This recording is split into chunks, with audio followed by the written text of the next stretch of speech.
don't talk about this often, mostly because for a long time no one believed me, not even my parents. When you're 12 years old and the people who are supposed to protect you don't believe something, it sticks with you. But this happened, I know it did. And ever since that night, I lock every single door in my house, every night, every time I leave a room. I can't help it, it's just automatic now. It started on a Friday evening. I was 12, and for the first time in my life, my parents were going to be gone all night. They had some kind of work event out of town, a fundraiser or a dinner thing. I don't remember, but they asked if I wanted to stay with a family friend. I said no. I was so proud that they trusted me to stay home alone. I felt grown up. I even made plans. I was going to stay up all night playing console games, eating junk food, and maybe, if I was lucky, beat a game I'd been stuck on for weeks. It was just a normal 2-story house. My room was upstairs, at the very end of the hallway. The living room was directly below it, kitchen and dining area across from that. Nothing fancy. It felt safe, familiar. I remember glancing at the clock around 11:30 PM. I was sitting on the floor with the controller in my hand, halfway through a bag of chips, totally dialed in. That's when I heard something. It wasn't loud, more like a scraping noise, faint, like something dragging across concrete outside. I paused the game, just listening. But after a few seconds of silence, I shrugged it off. Maybe a trash can rolling in the wind, or a raccoon, basically anything to rationalize it being something fine so I could go back to my game. I hit resume. About 20 minutes later, I heard it again, but this time it was louder and closer. It sounded like it was right outside the front door. I muted the TV. Suddenly the whole house felt too quiet. I sat there frozen for a second, just listening. Then came the knock, soft. Not loud, not urgent, just deliberate. Nobody was supposed to be there. My parents always called before coming home. Always. Another knock. Eventually, I got the nerve to creep over to the small vertical window next to the door. The kind that's just wide enough to peek through if you move the curtain an inch. So I did. And that's when I saw him, a man, standing completely still on our porch. He wasn't wearing a delivery uniform or anything like that. Just dark clothes, heavy boots, a coat that looked too long for the weather. His head was tilted down slightly, like he was listening. And then, his head turned slowly toward the window, toward me. I yanked the curtain shut and backed away, my heart going crazy in my chest. I knew he saw me. I turned and ran up the stairs, not quietly, not strategically, just full panic. I shut my bedroom door and pressed my back against it, trying to slow my breathing. I didn't have a cell phone back then. The landline was downstairs by the kitchen. I kept telling myself to go down and call 911, but I couldn't move. Then, I heard the front doorknob jiggle. Not my bedroom door, the front door. And that's when I remembered I never locked it. I ran in after waving goodbye to my parents and just started my night. I forgot to lock the door. I felt this horrible cold feeling sink through my chest. Then the front door clicked open. I swear I've never felt anything like that in my life. My skin felt electric. My eyes started to water, like my body just didn't know what to do with that much fear. He was inside. I could hear the subtle change in air, the sound of the door gently closing behind him. No words, no footsteps yet, just presence. Then he moved. Slow, heavy footsteps across the hardwood. He walked into the kitchen. I heard the pantry door open, close, then silence. Then, the stairs. Every step creaked. I could hear them from my room. Then he was upstairs. He tried my parents' room first. The door creaked open. A pause, then shut. Next, the guest room. Then, my door. While this was happening, I crept over to my wardrobe and slowly got in. The panic was flowing through me. My door handle turned. There was a pause, then the sound of boots on the carpet. He was inside my room. He was in the room. I was already hiding in the only place I could fit, the narrow, dusty wardrobe in the corner. I was behind a curtain of jackets and boxes, curled into a ball, barely breathing. I could hear him moving, just a few steps. Then he stopped, right in front of the closet, and I swear I could feel him on the other side of the door. Then he exhaled, not loud, but slow, long, like he was savoring the moment. The handle of the closet door shifted, but didn't open. Then I heard him walk away, just like that. No rush, no slam, just quiet footsteps back down the stairs, and then silence. I waited in that closet until the sun started to rise. When my parents got home the next morning, I told them everything. They didn't believe me. They said I probably fell asleep while playing and had a nightmare. They laughed it off, and I couldn't prove it. I stopped talking about it after that. For a while, I even started to wonder if they were right. Maybe it had been a dream. Maybe my brain was just playing tricks on me. But then, about 6 months later, something happened. My mum was vacuuming under the couch in the living room, and the hose kept catching on something. When she reached under to pull it out, she found a knife. A small, folding utility knife. Dirty. A little rusted. The handle had some kind of tape residue on it, like someone had wrapped it for grip. She thought it was mine. It wasn't. My dad didn't recognise it either. It wasn't ours. And the couch she found it under? It was the same couch I'd been sitting on that night. The night I heard the knock. The night he came in. That knife was in the house with me. That's when they finally believed me. We changed the locks that weekend, added deadbolts, cameras, an alarm system, everything. They never brought it up again. And I still don't sleep easy. I still check every door, twice, every window, every night. And I still think about that man, standing just on the other side of the closet door. I think about the way he walked through the house, like he'd done it before, and sometimes I wonder, why did he stop?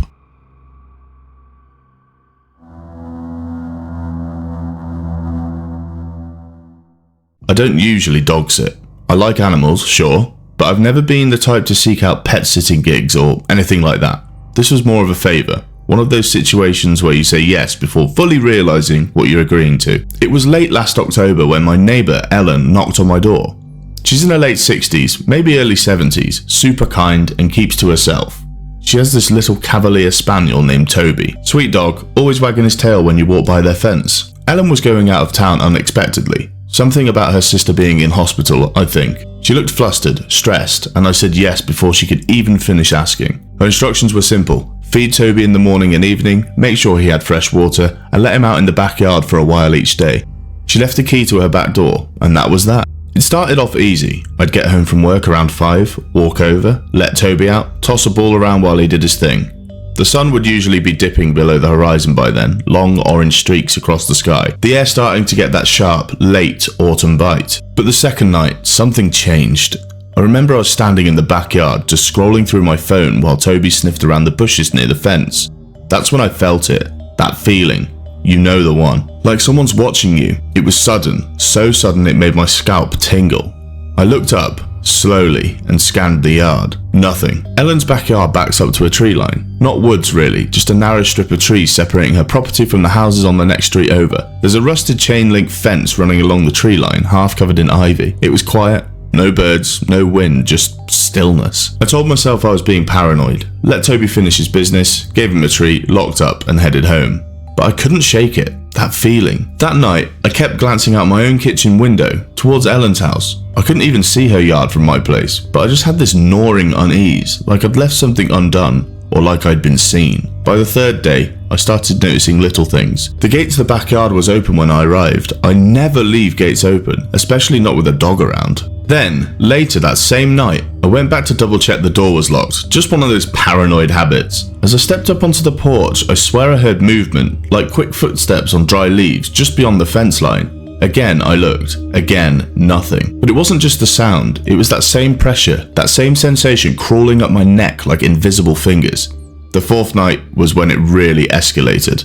I'd stayed a bit later at Ellen's place because Toby seemed restless, whining a bit, pacing near the back door. It was fully dark outside when I finally let him into the yard. I turned on the porch light and stood there, arms crossed, watching him sniff around like usual. And then he stopped.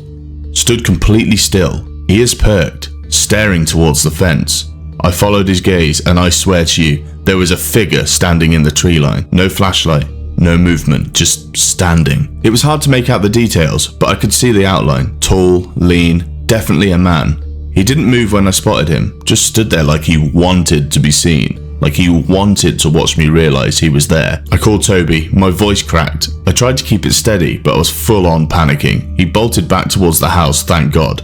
I slammed the door shut and locked it, then ran around turning off lights and double checking the front door. I stayed in that house for almost an hour, crouched near the window, heart pounding, phone in my hand.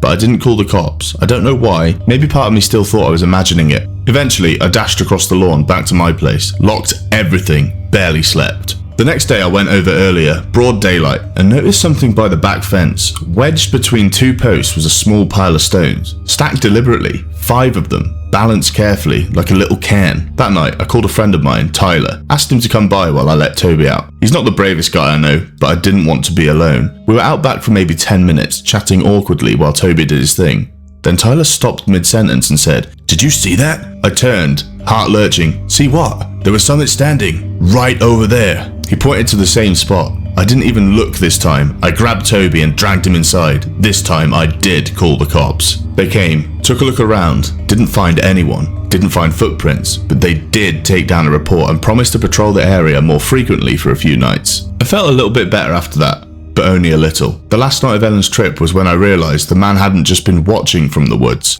I walked in through the back door like usual, greeted Toby, but something felt wrong. The air in the kitchen was cold, stale, like a window had been left open. I checked, all windows locked.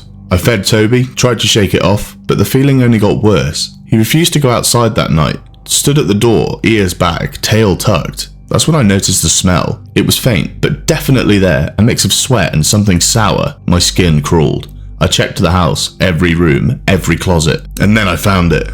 In the guest bedroom, the one that Ellen never used, the one I hadn't gone into all week, there were muddy boot prints on the carpet, just a few leading from the window to the corner of the room. But the window was locked from the inside. That broke me. I grabbed Toby, drove him to my place, locked every door and window, and didn't sleep a minute that night. When Ellen came back the next day, I told her everything, or most of it. Left out the footprints. I didn't want her to panic. She was disturbed, obviously, grateful, apologetic, promised to install motion lights and cameras. A few weeks later, I saw her in passing. She told me something that made my blood run cold. She said she found something behind her shed, something she hadn't noticed before. Another pile of stones.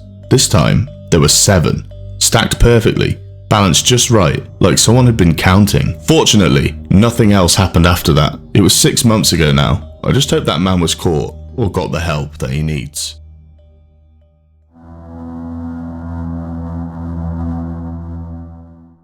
I've been a long-haul delivery driver for 7 years. You learn a lot on the road, about silence, about solitude, about how easy it is to forget you're still part of the world when it's just you, a humming engine and a ribbon of asphalt slicing through the dark. It was late November, and the weather had just started to turn. The kind of cold that feels wet, like the fog itself was soaking through your clothes and into your bones. I was running a load from Eugene to Baker City, taking Route 20 straight through the Cascades. It's a desolate stretch of road, even during the day, but at night, it's something else. Black pines on either side like towering walls, their tops vanishing into thick, rolling fog. No lights, no towns, just nature, old and indifferent. It was around 2 a.m. I hadn't seen another car in over 40 minutes. Then I saw him. Just ahead, where the beams of my headlights barely touched the mist, there was a man standing by the shoulder. The kind you almost miss until he's right in front of you. He wore a long, brown coat, heavy looking, the fabric wet and clinging to his arms. He had a hood up, but I could see the glint of his eyes. A cardboard sign dangled from his hand. It simply read, East. I slowed down, rolled the window down halfway. "You right, man?" I called. He smiled. It was a tired, grateful smile. "Yeah, just trying to get to Pendleton. My ride bailed near Bend." He didn't seem dangerous, just cold. His voice was soft, polite, and I guess after hours of nothing but static and the squeak of wipers across the glass, I was craving a little company. Against my better judgment, I unlocked the door. "Hop in," I said. He climbed in slowly, like someone used to moving carefully around strangers. His backpack hit the floor with a soft thud. The smell of rain and pine came off him, mixed with something else, something faint and metallic, like old pennies, but I didn't think much of it. "My name's Don," he said, extending a hand. "Mark," I replied, shaking it. The heater was blasting, and for the first few miles we just listened to the hum of the road and the faint twang of a country station bleeding through the static. He didn't talk much, just sat there with his hands in his lap, eyes watching the trees blur past. He asked a few polite questions, how long I'd been driving, if I ever got tired of the road, if I always kept my doors unlocked out here. That one made me chuckle. I explained I usually keep them unlocked, against my better judgment. "Brave," he said. "Braver than most." Looking back, this is where things began to change. After a brief pause, he continued. He smiled again, slow and measured. "You've got good instincts though, I can tell." I didn't know what he meant by that. It sat weird in my chest, that kind of feeling when you pretend to laugh at a joke that you don't quite understand. The road began to climb into the pass, winding tight through thick forest. Visibility dropped to a few yards. The fog got thicker, clinging to the windshield like fingers. This, at the time, was when I noticed a change. First, it was his posture. He stopped sitting like a passenger and started sitting like a presence. Back straight, hands no longer on his lap. One rested on the door handle, the other just above his coat pocket. And then came the questions. "You ever kill a man, Mark?" It was so casual, I thought I misheard him. "Excuse me?" I said, "Have you ever killed a man?" He repeated it like it was small talk. I forced a laugh. "No, I can't say I have." He said. "Most people haven't, but I think about it a lot. Not just doing it, just how fragile people are. It only takes a second, 1 second to step over a line you can't come back from."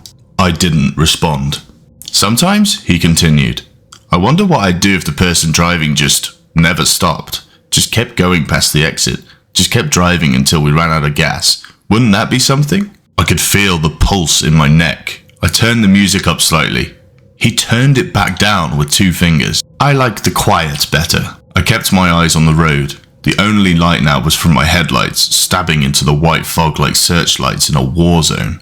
Every so often, a tree branch would loom out of the dark, reaching across the road like it was trying to grab us. "You know," Don said more softly now, "I wasn't lying about my ride bailing. That happened, but I didn't tell you everything." I got an instantly bad feeling about what was to come next. I mustered up some courage. I didn't want to seem scared, and said, "Yeah?" He nodded slowly. "He picked me up, same as you.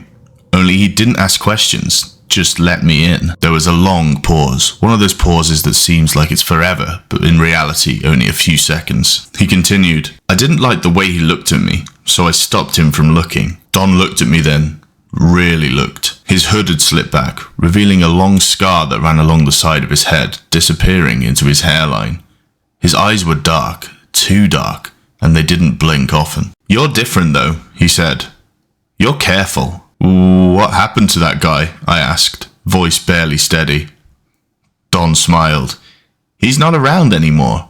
That was it. I spotted a turnout up ahead, a gravel pull-off used by logging trucks.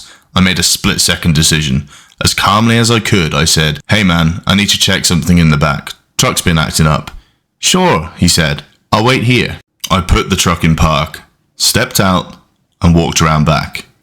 But I didn't check anything. I ran straight into the woods. The instant my boots hit the tree line, I heard the door slam behind me, then footsteps, fast, crunching gravel and breaking branches. I ran harder than I've ever run in my life, slipping on mossy rocks, thorns cutting into my arms. His voice echoed behind me, still calm, still polite. "You're smart, Mark, but not smart enough." I don't know how I got away. Maybe he slipped, maybe he stopped chasing. All I know is, after what felt like forever, I found an old trail and followed it.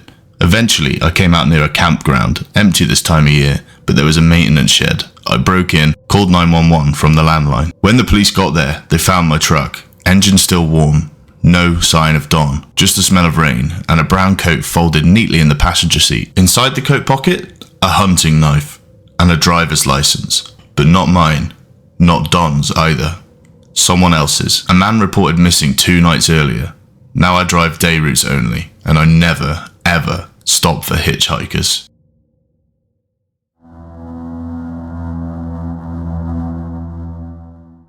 I always thought I was the type who paid attention to details.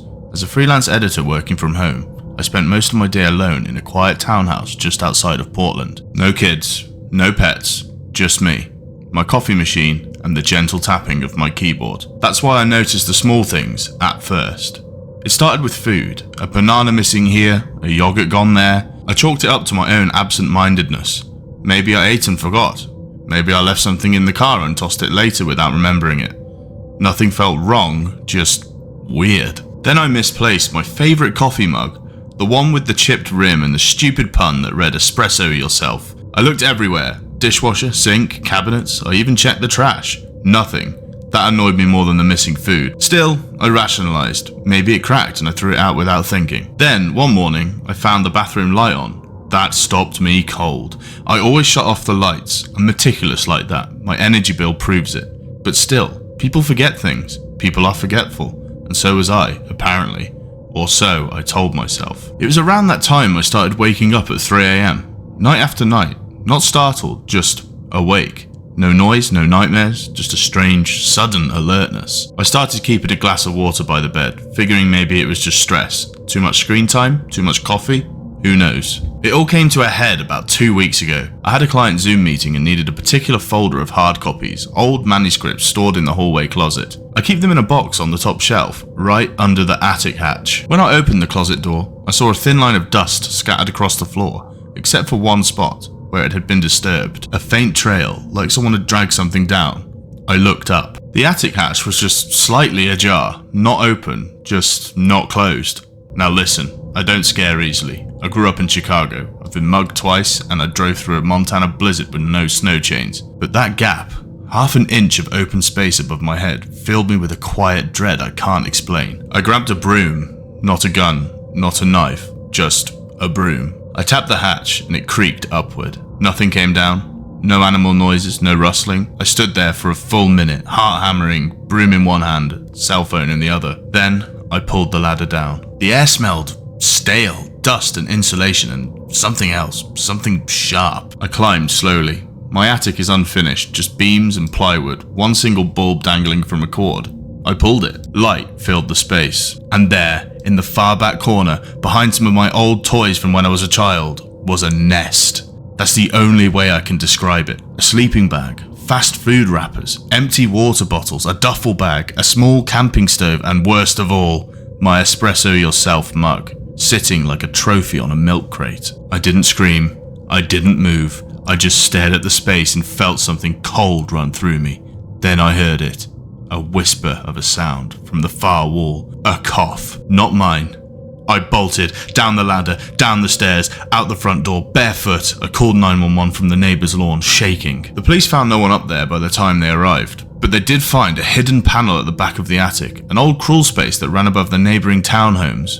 Turns out, my place wasn't the only one he'd been using. The guy had been moving between attics, living above us like some ghost in the drywall. 27 years old, homeless with a record of break-ins and trespassing.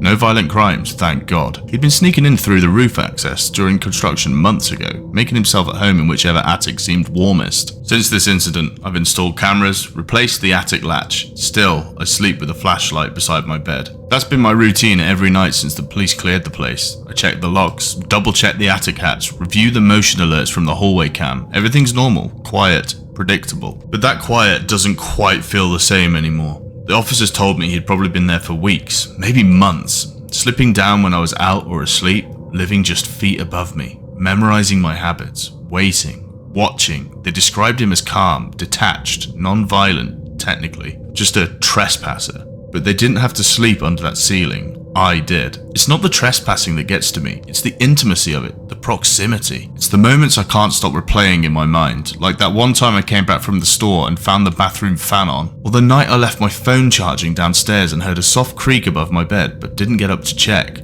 The kind of things that seem harmless until they aren't. They found pages in the attic, ripped from my notebooks. He'd copied some of my notes, circled my name where I'd signed it on an envelope. One officer said it looked like obsession, but I think it was something quieter. He was studying me, learning. Maybe he wanted to become me, maybe he already had for a while. That's the part that lingers, the not knowing. How many times did I almost see him? Did I ever speak out loud to myself and get a response I brushed off as my imagination? Was that bump in the night really just the pipes, or was someone freezing still, listening from above? People keep asking me why I didn't hear him sooner, but attics were built to muffle sound. Insulation, joists, beams. A person could crawl inches over your head, and you'd sleep right through it. I know that now. I still work from home, I still drink my coffee and do my editing, but I move through the house differently. I don't sing to myself anymore. I don't walk barefoot in the morning. I keep blinds shut even when it's sunny.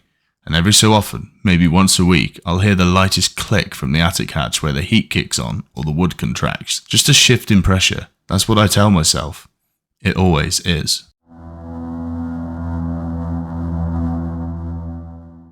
You never think you could be the target. You watch true crime shows in your pajamas with popcorn in your lap, whispering, "Why didn't she notice?" Or, "I would have done this differently."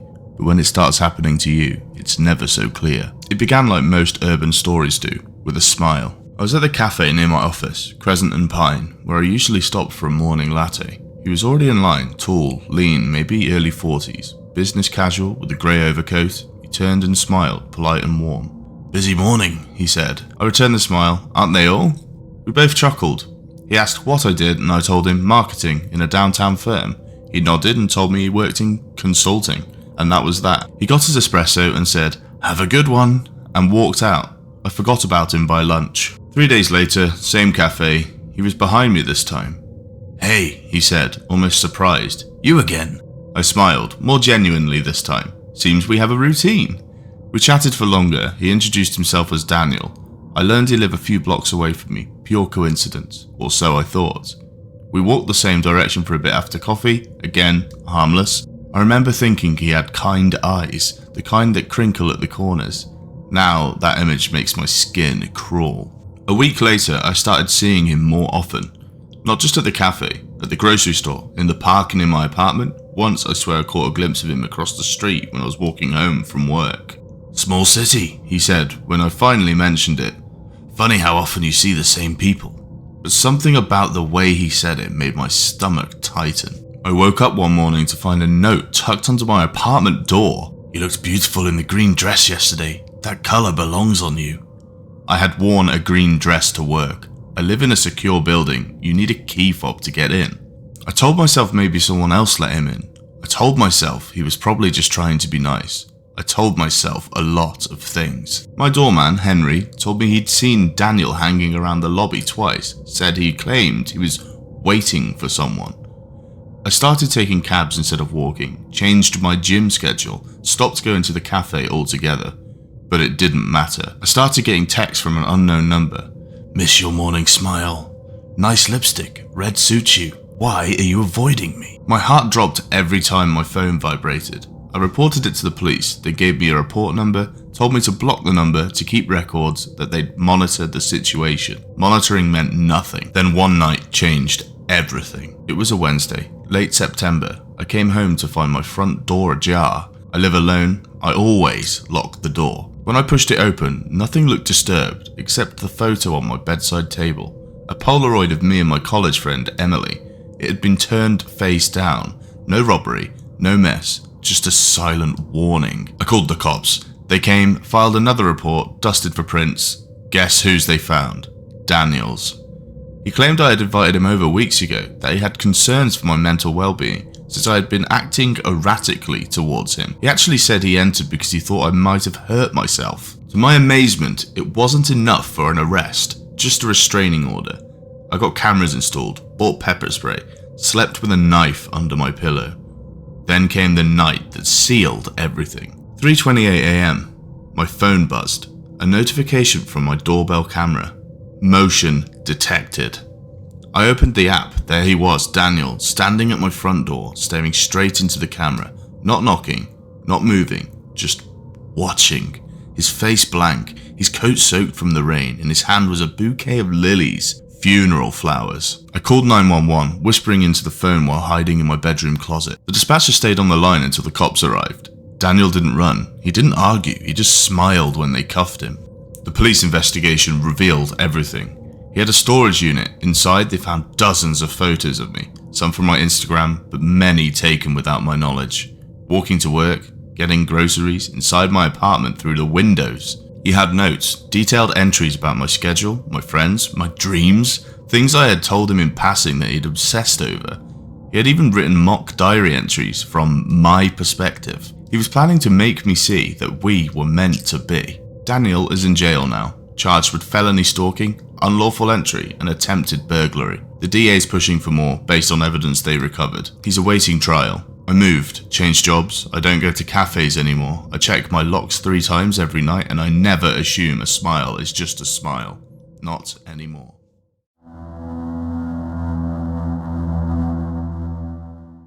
It was just past midnight when he pulled in. Quiet night, midweek, one of those hours where the world feels like it's holding its breath. I was working the late shift at a gas station off Route 47, middle of nowhere. Just me, flickering fluorescent lights, a pot of stale coffee, and the hum of the refrigerators. I was slouched behind the counter, half watching the security monitors, half watching Netflix. When this car rolled in, an old Dodge Charger, matte black, low to the ground, no front plate. It crept into the lot like it didn't want to be seen. That should have been the first red flag, but I just sat there watching. The guy stepped out. Tall, lean, hoodie pulled up, black jeans, black gloves, even though it wasn't cold. He moved quiet, never looked at me, just walked to the pump, swiped his card, and started filling up. And that's when I noticed it. His right hand, it never left the trunk. He was fueling with his left, but his right was pressed flat against the trunk lid. Fingers splayed like he was holding it closed, like he had to. At first I thought maybe he was just leaning, resting, but no. The grip was firm, intentional. He kept glancing at the road, twitchy, barely looked up at the pump, didn't get a receipt, just hung the handle back up, gave the trunk one last push, and got in fast. Tires squealed as he left, and I kinda just stood there blinking. Something about the way he left felt wrong, like I'd just witnessed something I wasn't supposed to see, like I'd been given a single frame of a film I'd never get to watch again. But I didn't do anything. I didn't call the cops, didn't write down the plate. Not that there was one. I told myself I was overthinking, seeing patterns where there weren't any. You get weird thoughts working graveyard shifts. The dark plays tricks on you. I went back to Netflix. And that was that. Until the next day. It was almost noon when they showed up. State troopers, 2 of them. One walked the lot, the other came inside with a clipboard and some printouts. No small talk, he just slapped down a photo. There it was. That car. The same Charger, same colour, pulled over on some rural stretch of highway. Cruisers boxed around it, lights flashing. The next photo? The trunk, open. Inside was a teenage girl, maybe 16, pale, eyes red, tape across her mouth, wrists zip-tied. The trooper said her name was Emily, been missing 3 days, taken right off the street walking home from school. Nobody had seen a thing, until last night. Until me. I said, he was here last night, just after midnight. I described the man, the gloves, the way he wouldn't take his hand off the trunk. I gave them the security footage. They caught him a few hours later trying to dump the car in a creek bed out past County Road 11. Didn't even try to run. They say she's safe now, physically at least, being cared for. She's not talking much, refuses to go outside, can't sleep unless someone's holding her hand. But she's alive. They told me she kept repeating something when they found her, just one sentence over and over. I screamed, why didn't anyone come? And I keep hearing that in my head every night, because I was there, 20 feet away. I looked right at the man who took her, I saw his hand on the trunk, and I did nothing. Now every person I tell this to, friends, family, my brother, my dad, they all say the same thing. You should have called the cops, you're an idiot, how could you not know? But the thing is, how was I supposed to know? It was midnight, a weird guy at a gas pump, he didn't look like a monster, just tired, paranoid, maybe high. You don't think there's a kidnapped girl in that trunk. You think he's probably just strung out. You think, don't get involved. But now I know better, and that doesn't make it easier. The cop said my footage helped, and that without it he might have slipped away, that maybe she wouldn't be here if I hadn't caught his face on tape. But that doesn't change the truth. I looked straight at a girl being taken, and I walked away. And now, sometimes when the store's quiet, when the lights flicker and the monitors hum, I hear her voice, not loud, just barely there. I screamed, why didn't anyone come? And every time a car pulls in past midnight, I watch the trunk, I watch the hands, because next time, I won't miss it. Even if everyone thinks I'm crazy, even if they think I'm stupid, because maybe I was, but how was I supposed to know?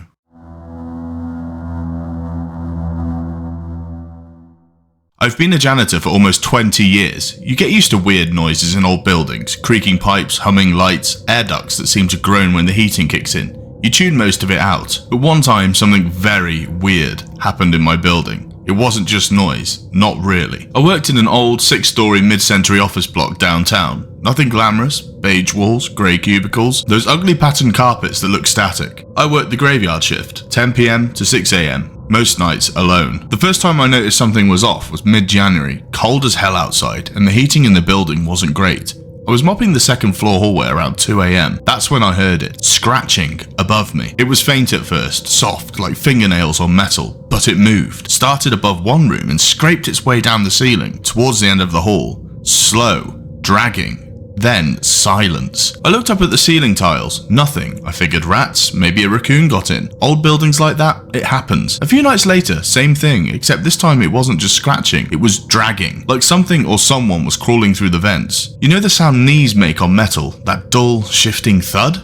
That's what I heard. It lasted maybe 10 seconds, then it stopped. So I told maintenance the next morning. They laughed it off and said, "You're the one with the mop, grab a broom next time." I didn't press it. The noises kept happening, always after 1 AM, always just 1 or 2 floors, and always that same dragging sound. Some nights I swore I heard it breathing, a soft exhale, like someone trying not to be heard. That's when it stopped being funny. I started checking the vents with a flashlight. Nothing. I even popped open one of the ceiling tiles in the hallway, but it was just darkness and dust. Then came the smell. Week 3. I was taking out trash from the 3rd floor kitchenette when I caught a whiff of something. Sour, like old meat left in a hot car. It wasn't strong, but it lingered. I checked the fridge. Clean. I emptied all the beans. Still, the smell was there. Climbing into the vents wasn't my job, so I wrote up another report and taped it to the maintenance room door. Next morning, the head of building maintenance, Greg, called me. Said they didn't find anything, but they'd put traps in the ducts just in case. Rats again. Always rats. That was the last I heard from Greg.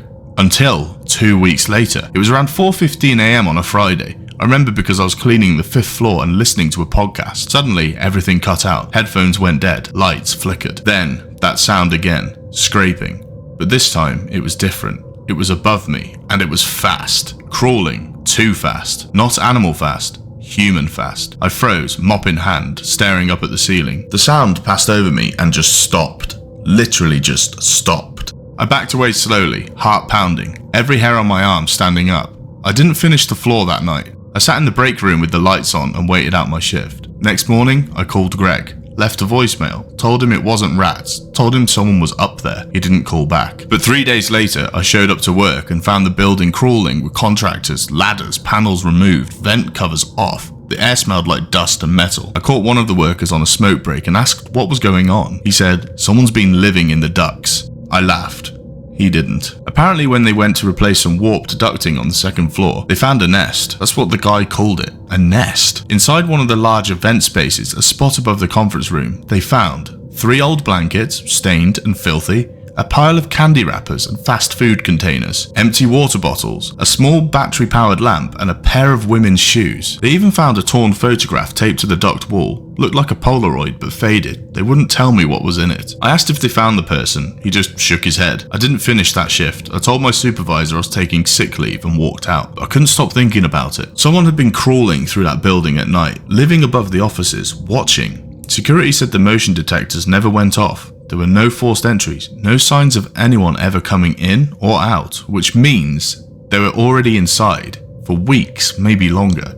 Eventually they called the police. I found the report online, public record. It said, "Unknown individual may have accessed ductwork through maintenance crawl spaces. No suspects found. Duct living space was vacated prior to discovery. Investigation ongoing." That was it. That's all they had. 2 weeks later, I quit. I couldn't go back there, not after knowing what I know. But sometimes, I think back on those nights. The dragging, the breathing. And one night in particular, about a week before they found the nest, when I was mopping the 3rd floor break room, I remember glancing at one of the ceiling vents. The grate looked off, like it had been moved. And I swear I saw something inside. Just for a second, 2 eyes, wide open, watching me.